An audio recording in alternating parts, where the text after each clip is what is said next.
Kiivad armastajad sai alguse ühest suvelavastusest, mille lavastas Kristjan Üksküla. Ja seal me kasutasime samamoodi muusikaliselt siis Madrigale.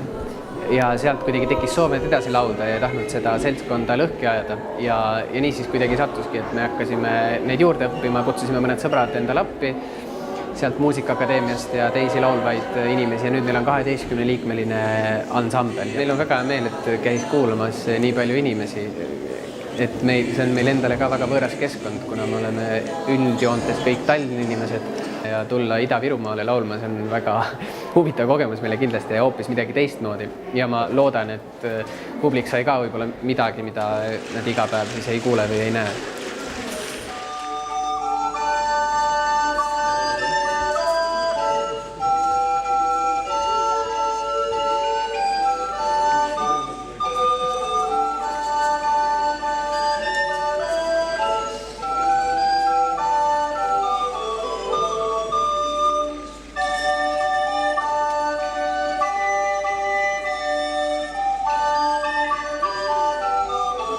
One, go.